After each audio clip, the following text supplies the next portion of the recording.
I'm here to tell you today, and I don't think this is new to most of you, that we're in a war and that we're losing this war.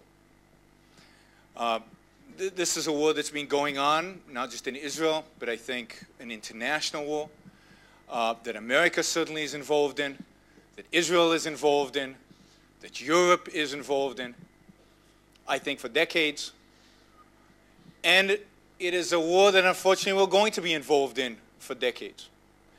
And a war that we are at grave risk. If everything continues along the path that we are on today, we're at grave risk that we will lose this war. And the first question that has to come to mind, because we all have a sense that we're at war, and when I talk to American audiences, they all have a sense after September 11th that something is wrong. The real question for them is, well, who are we at war with? Because I don't know what the situation is in Israel, but in America, nobody really knows. Our president, President Bush, has told us that we're at war with terrorists. I equate that with saying that after Pearl Harbor, when Japan struck the United States, we were at war with kamikaze fighters. You don't fight a tactic. You're not at war with a tactic.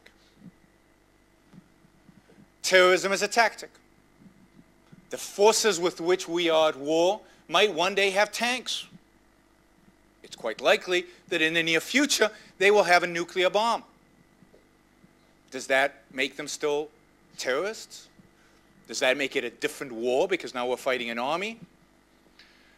So I don't believe we're at war with terrorism. I don't believe you're at war ever with a tactic.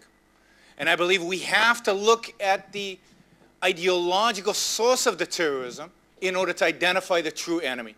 Just like we looked at the ideological source of the kamikaze fighters, or at the ideological source of the German tankers, or the German submariners.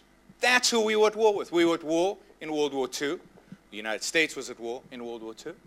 With Japanese imperialism, which motivated and drove the kamikaze fighters.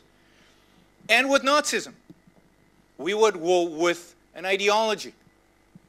With people who believed in this ideology, who fought, and even if they didn't believe in the ideology, who fought for this ideology. And that was what the war was about.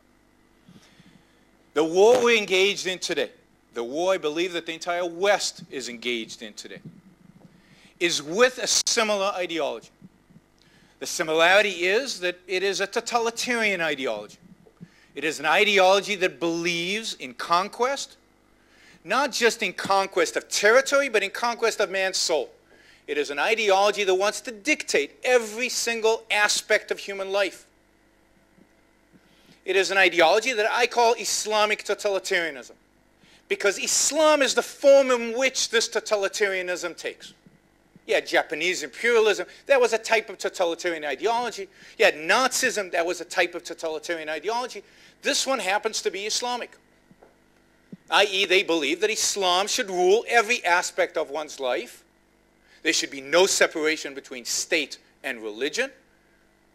And those who are not adherents are either second-class citizens or are worthy of death. That's it. And they believe in the expansion of this ideology. They're not just in it for a small piece of land, but ultimately, goal number one is to establish an empire in the Middle East and to free up all the lands that once belonged to an Islamic empire. And ultimately, their goal is world domination, and they state this. And people laugh, but you know, that was the Nazis' goal, that was the Japanese goal. This has been a goal of totalitarians forever. And they're never satisfied with just oppressing their own people, of just oppressing the people around them. They want world domination.